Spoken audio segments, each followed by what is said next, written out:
دوستو آج کی اس ویڈیو میں ہم آپ کو بتائیں گے کہ حضرت رابعہ بصریہ کون تھیں اور وہ ایسا کون سا کام کرتی تھیں کہ جس کی وجہ سے وہ پوری دنیا میں مشہور ہوئیں اور انہوں نے اپنے 50 سال گزار دیے، لیکن 50 سالوں تک اپنا سر تکیے پر کیوں نہیں رکھا اور 50 سالوں تک بستر پر کیوں نہیں سوئیں؟ ان سارے سوالوں کا جواب جاننے کے لیے ویڈیو بہت ہی دلچسپ ہونے والی ہے، اس لیے آخر تک ضرور دیکھیے گا۔ تو چلیے ویڈیو شروع کرتے ہیں۔ دوستو یہ ہجری کی پہلی صدی کی بات ہے۔ بصرہ میں اسماعیل نام کے ایک نیک بزرگ رہتے تھے۔ وہ بہت ہی عبادت گزار تھے اور دیکھنے میں وہ بہت ہی غریب تھے۔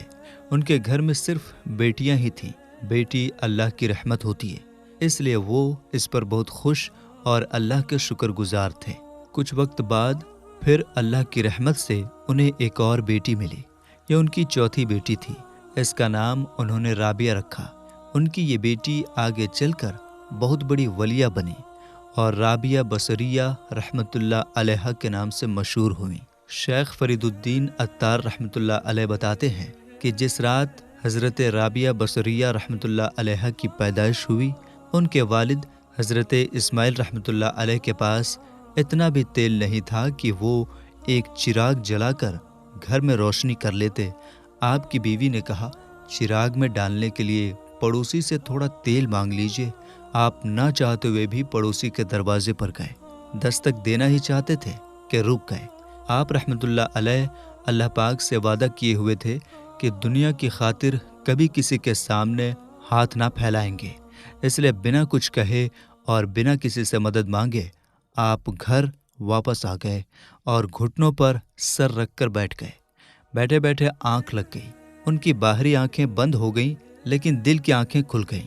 امت کے مددگار آقا مکی مدنی پیارے مصطفیٰ صلی اللہ تعالی علیہ وسلم ان کے دکھ درد مٹانے، رحمت کی بارش برسانے خواب میں تشریف لے آئے۔ شہنشاہ مدینہ صلی اللہ تعالی علیہ وسلم نے غیب کی خبر دیتے ہوئے فرمایا، غم مت کر، تمہاری یہ بیٹی سردار ہوگی اور اس کی شفاعت سے میری امت کے 1000 لوگ بخش دیے جائیں گے۔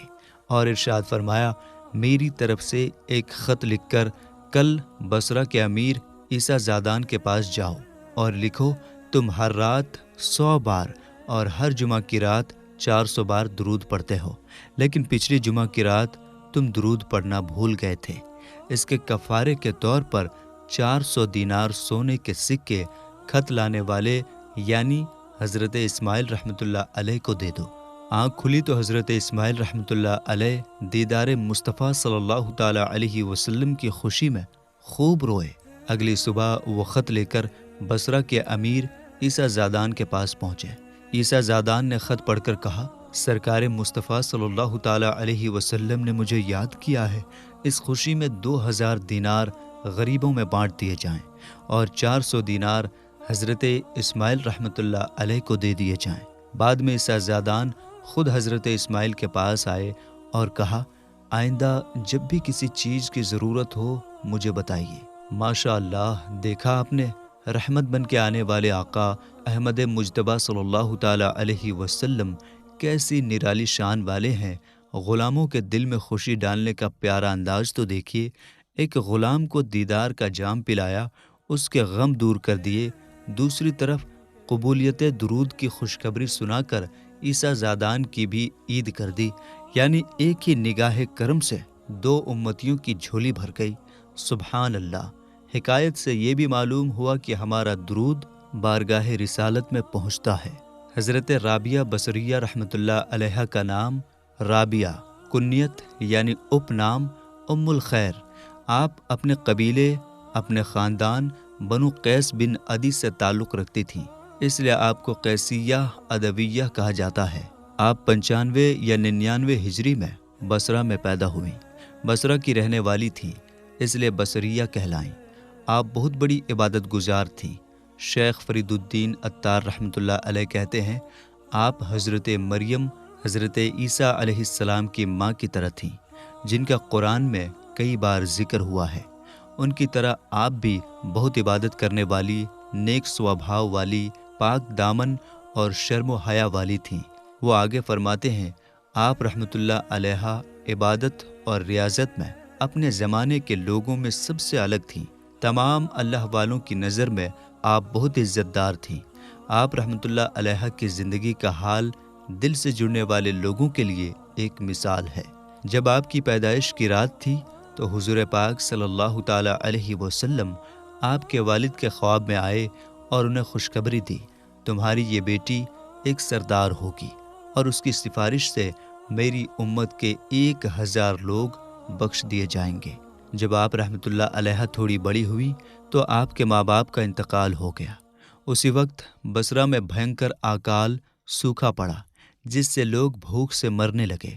اس دوران آپ کی تینوں بہنیں بھی آپ سے بچھڑ گئیں اور اس طرح کم عمر میں ہی آپ رحمۃ اللہ علیہ اکیلی رہ گئیں۔ اس بے بسی کی حالت میں ایک دن ایک ظالم نے آپ کو اغوا کر لیا اور صرف کچھ پیسوں کے بدلے بیچ دیا۔ اب آپ رحمۃ اللہ علیہ غلامی کی زندگی گزارنے لگیں۔ ایک دن آپ رحمۃ اللہ علیہ کسی ضروری کام سے گلی سے گزر رہی تھیں، تبھی اچانک ایک اجنبی آدمی آپ کے سامنے آ گیا۔ آپ چاہتی تھیں کہ کوئی غیر آدمی آپ کو نہ دیکھے، اس وجہ سے آپ شرم و حیا کے ساتھ تیزی کے ساتھ اپنے گھر کی اور دوڑی۔ دوڑتے وقت اچانک آپ کا پیر کسی چیز میں پھنس گیا اور آپ گر پڑیں جس سے آپ کا ہاتھ ٹوٹ گیا۔ تب آپ اللہ کی بارگاہ میں دعا کرنے لگیں، یا اللہ، میں غریب، یتیم اور بے سہارا ہوں، پہلے ہی غلامی کی زندگی گزار رہی ہوں، اب میرا ہاتھ بھی ٹوٹ گیا، اس کے باوجود میں صرف تیری رضا چاہتی ہوں، کاش مجھے پتہ چل جاتا کہ تو مجھ سے راضی ہے یا نہیں۔ تبھی غیب سے آواز آئی، رابعہ غم مت کر، قیامت کے دن تجھے اونچا مقام ملے گا اور مقرب فرشتے بھی تجھ پر رشک کریں گے۔ یہ سن کر آپ رحمۃ اللہ علیہ خوش ہو کر گھر لوٹ آئیں۔ حضرت رابعہ رحمۃ اللہ علیہ شروع سے ہی عبادت کرنے والی تھیں۔ وہ دن رات عبادت میں لگی رہتیں، دن میں روزہ رکھتیں اور رات میں نوافل پڑھتیں۔ ایک رات آپ رحمۃ اللہ علیہ اللہ تعالیٰ کی بارگاہ میں رو رو کر دعا کر رہی تھیں۔ اسی وقت ان کے مالک یعنی جن کی غلامی میں آپ تھیں، ان کی نیند کھل گئی۔ انہوں نے دیکھا حضرت رابعہ سر سجدے میں رکھے ہوئے تھیں اور ان کے سر مبارک سے ایک نور یعنی روشنی آسمان تک پھیلی ہوئی ہے۔ آپ رحمۃ اللہ علیہ اللہ سے دعا کر رہی تھیں، مولا، تو جانتا ہے کہ میں ہر وقت تیری عبادت کرنا چاہتی ہوں، لیکن تو نے مجھے کسی اور کا غلام بنا دیا ہے، اس لیے مجھے اس کے حق بھی ادا کرنے پڑتے ہیں۔ یہ منظر دیکھ کر مالک پریشان ہوا کہ میں ایک ایسی پاک ہستی سے کام لے رہا ہوں، حالانکہ مجھے ان کی خدمت کرنی چاہیے۔ اگلی صبح مالک نے کہا، آج سے آپ آزاد ہیں، اگر آپ یہیں رہیں تو یہ میرے لیے خوشی کی بات ہوگی، اور اگر آپ کہیں اور جانا چاہیں تو جا سکتی ہیں۔ اس کے بعد آپ رحمۃ اللہ علیہ وہاں سے چلی گئیں اور تنہائی میں رہ کر عبادت میں مصروف ہو گئیں۔ بصرہ کے ایک بڑے بزنس مین ابو سلیمان ہاشمی نے علماء سے پوچھا کہ کیا میرے لیے شادی کرنا بہتر ہوگا؟ علماء نے صلاح دی کہ تم حضرت رابعہ رحمۃ اللہ علیہ سے نکاح کر لو۔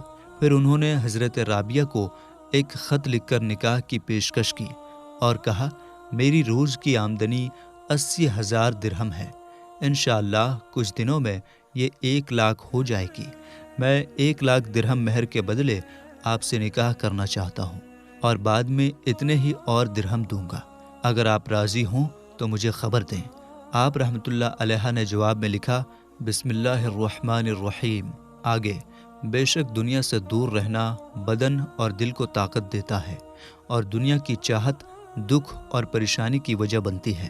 جیسے ہی تمہیں یہ خط ملے، آخرت کی تیاری شروع کر دو اور آخرت کے سفر کے لیے ضروری سامان جمع کرنے میں جٹ جاؤ۔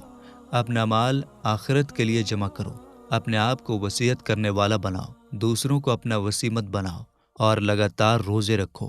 اگر اللہ مجھے تم سے 2 گنا مال دے اور اس کی وجہ سے میں ایک پل بھی اللہ کی یاد سے دور ہو جاؤں تو مجھے یہ کبھی بھی پسند نہیں، میں اپنے اسی حال میں خوش ہوں۔ حضرت رابعہ رحمۃ اللہ علیہ سے پوچھا گیا، آپ نکاح کیوں نہیں کرتی؟ انہوں نے فرمایا، 3 چیزیں میرے غم کی وجہ بنی ہوئی ہیں۔ پہلی، میرا خاتمہ ایمان پر ہوگا یا نہیں۔ دوسری، قیامت کے دن میرا نامہ اعمال سیدھے ہاتھ میں دیا جائے گا یا الٹے ہاتھ میں۔ کیونکہ جن کا نامہ اعمال سیدھے ہاتھ میں دیا جائے گا وہ جنت میں جائیں گے، اور جن کا الٹے ہاتھ میں دیا جائے گا وہ جہنم میں جائیں گے۔ میرا شمار کس میں ہوگا؟ اگر کوئی میرے یہ 3 غم دور کر دے تو میں نکاح کر لوں گی۔ حضرت رابعہ رحمۃ اللہ علیہا دن رات عبادت کرتی تھیں، دن میں روزہ رکھتی اور رات میں نفل نمازیں پڑھتی۔ آپ کی خادمہ حضرت عبدہ بنت ابی شوال رحمۃ اللہ علیہا بتاتی ہیں کہ آپ ساری رات نماز میں لگی رہتی تھیں۔ صبح صادق کے وقت تھوڑی دیر کے لیے مصلی پر ہی لیٹ جاتی تھیں۔ جب ہلکا ہلکا اجالا ہونے لگتا تو آپ گھبرا کر اٹھ جاتی اور خود سے کہتی، اے نفس، اس فانی دنیا میں کب تک سویا رہے گا؟ یہ دنیا تو تنگی کا گھر ہے، پھر یہاں اتنی نیند کیوں؟ آج تھوڑی دیر جاگ کر نیکیاں کما لے، قبر میں میٹھی نیند سو لینا، وہاں قیامت تک کوئی نہیں جگائے گا۔ یہاں عمل کر لے، آرام وہاں کرنا۔ اس کے بعد آپ پھر سے عبادت میں لگ جاتی تھیں۔ آپ نے اپنی پوری زندگی اسی طرح گزاری۔ جب رات ہوتی اور لوگ سو جاتے تو آپ رحمۃ اللہ علیہا خود سے کہتی، رابعہ، ہو سکتا ہے کہ یہ زندگی کی آخری رات ہو اور کل کا سورج دیکھنا نصیب نہ ہو۔ اٹھو اور اپنے رب کی عبادت کرو تاکہ قیامت کے دن شرمندگی کا سامنا نہ کرنا پڑے۔ ہمت کرو، سونا نہیں ہے، جاگ کر اپنے رب کی عبادت کرو۔ پھر آپ صبح تک نفل نمازیں ادا کرتی۔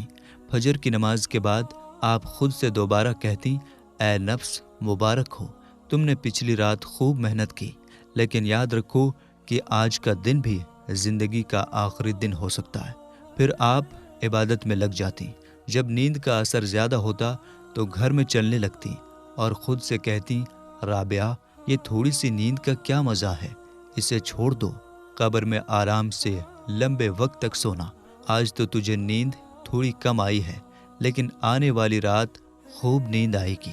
ہمت کرو اور اپنے رب کو راضی کر لو۔ اس طرح کرتے کرتے آپ نے 50 سال گزار دیے۔ نہ کبھی بستر پر سوئیں، نہ تکیے پر سر رکھا، اور پھر دنیا سے رخصت ہو گئیں۔ حضرت مسعب بن عاصم رحمۃ اللہ علیہ سے روایت ہے کہ حضرت رابعہ بصریہ رحمۃ اللہ علیہا بہت زیادہ عبادت کیا کرتی تھیں۔ ساری رات قیام فرماتی، دن میں روزہ رکھتی اور قرآن کی تلاوت کیا کرتی۔ ان کا ہر لمحہ اللہ کی یاد میں گزرتا۔ ایک بار آپ فرماتی ہیں، میں بہت بیمار ہو گئی تھی، جس کی وجہ سے تہجد، رات کی عبادت سے محروم رہی اور دن میں بھی زیادہ عبادت نہ کر سکی۔ بیماری کی وجہ سے بہت کمزوری آ گئی۔ اسی طرح کئی دن گزر گئے۔ مجھے اپنی عبادت چھوٹ جانے کا بہت افسوس ہوا، لیکن الحمدللہ بیماری کی حالت میں بھی جتنا ہو سکتا عبادت کی کوشش کرتی۔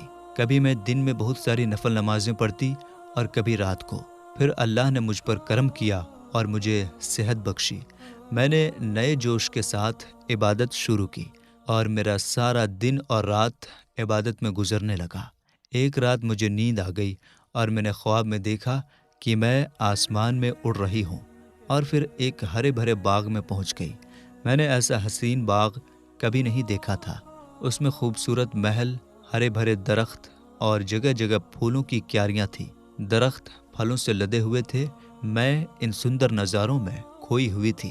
تبھی میں نے ایک ہرے رنگ کا پرندہ دیکھا۔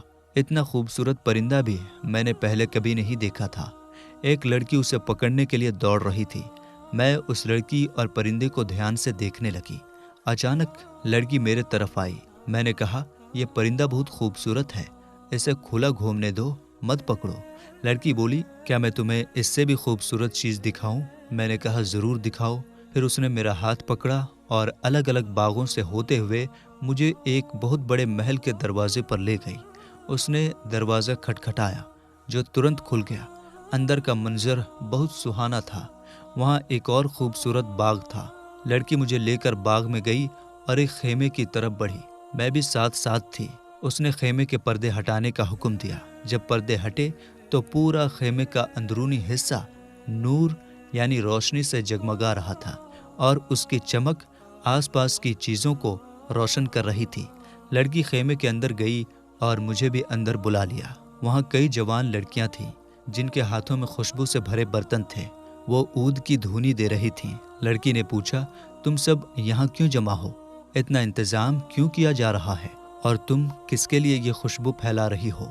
ان لڑکیوں نے جواب دیا، آج ایک مجاہد اللہ کے راستے میں شہید ہو گیا ہے، ہم اس کا سواگت کرنے کے لیے یہاں جمع ہوئے ہیں، یہ انتظام اسی کے لیے ہے۔ پھر لڑکی نے میری طرف اشارہ کر کے کہا، کیا ان کے لیے بھی کوئی انتظام کیا گیا ہے؟ ان لڑکیوں نے کہا، ہاں، ان کے لیے بھی اسی طرح کی نعمتوں میں حصہ ہے۔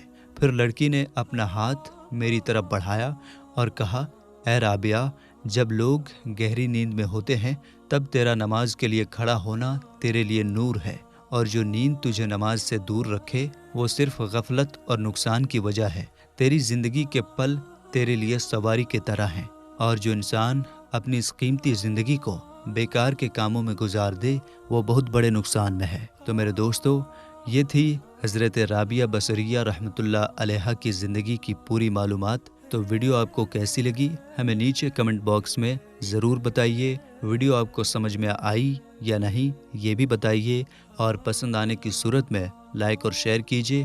ملیں گے انشاءاللہ تعالی ایک نئی ویڈیو کے ساتھ، تب تک کے لیے السلام علیکم، اللہ حافظ۔